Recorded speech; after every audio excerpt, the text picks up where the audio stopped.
Jangan selalu tidur pulas. Jika saya mengucap salam, maka jawablah dengan hati yang ikhlas. Assalamualaikum warahmatullahi ta'ala wabarakatuh.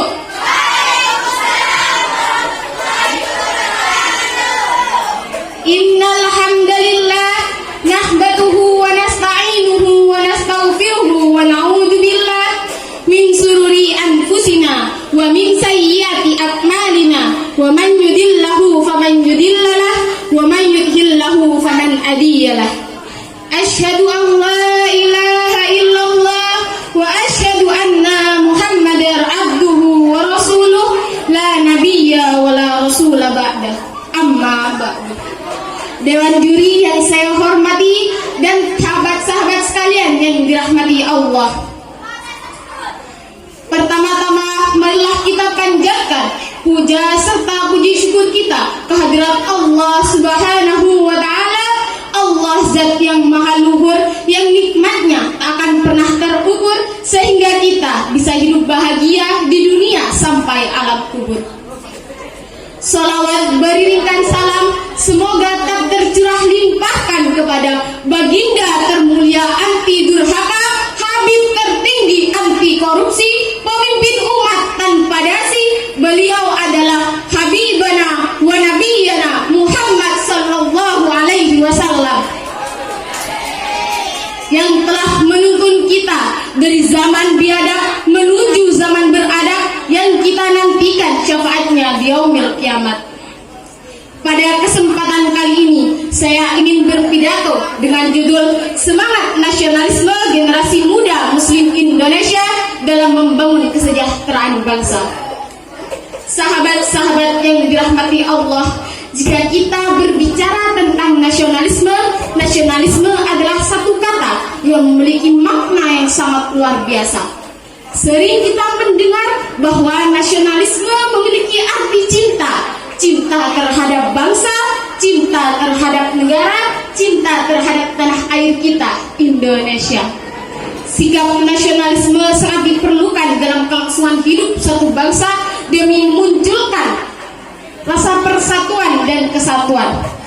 Lantas, bagaimana dengan kondisi saat ini di zaman serba teknologi, era globalisasi?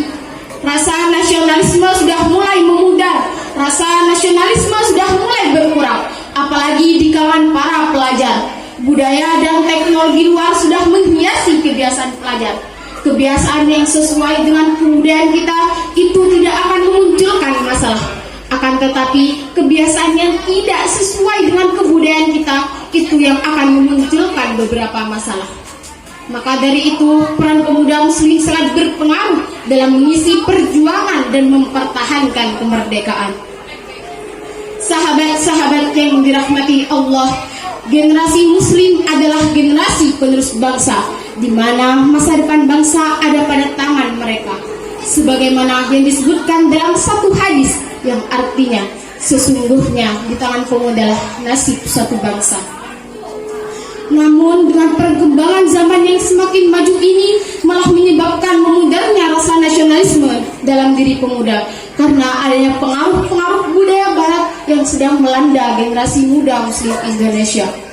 Generasi muslim harus memunculkan rasa nasionalisme karena hal tersebut merupakan wujud kecintaan kita serta wujud penghormatan kita terhadap suatu bangsa.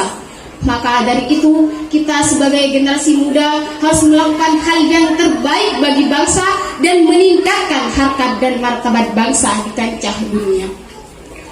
Sahabat-sahabat yang dirahmati Allah, menumbuhkan rasa cinta tanah air, menumbuhkan rasa nasionalisme bukanlah satu hal yang mudah. Itu harus ada kesadaran dalam diri tanpa paksaan siapapun. Sebagai warga negara Indonesia yang mengaku beriman kepada Allah Subhanahu wa taala, kita harus senantiasa mengucapkan rasa mahabbah terhadap tanah air, rasa cinta terhadap tanah air. Sebagaimana lirik dalam sebuah syair, hubbul watan minal iman, yang artinya sesungguhnya mencintai tanah air adalah sebagian daripada iman.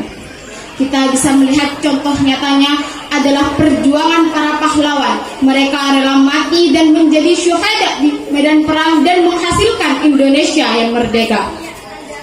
Sahabat-sahabat yang dirahmati Allah, sebagai generasi muda, sebagai generasi penerus bangsa, kita harus menjaga rasa nasionalisme dalam diri kita. Jangan sampai rasa nasionalisme dalam diri kita memudar. Banyak upaya yang bisa kita lakukan, salah satunya dengan belajar sungguh-sungguh. Dengan kita belajar dengan sungguh-sungguh, kita bisa menjadi generasi muda yang berkualitas, generasi muda yang bisa mengharumkan nama bangsa di mata dunia. Dan kita sebagai generasi muda hendaklah bijak dalam menggunakan sosial media. Sosial media bukanlah tempat untuk berfoya-foya, bukanlah tempat untuk pamer aurat. Sebagaimana Habib Umar bin Hafid pernah berkata, Muslim yang bijak setiap detiknya adalah sangat bermanfaat, sehingga sosial media pun ia gunakan sebagai ladang amal dan ibadah. Maka dari itu, sebelum saya mengakhiri pidato singkat ini, saya ingin berpesan kepada generasi muda, tetaplah menjaga rasa nasionalisme dalam diri kita, dan janganlah sampai kita terpengaruh oleh budaya-budaya barat, dan hendaklah kita bijak dalam menggunakan sosial media. Jika ada hiasan, langsung diselesaikan. Jika ada kesalahan, mohon dimaafkan. Akhirul kalam, wabillahi taufik wal hidayah. Assalamualaikum warahmatullahi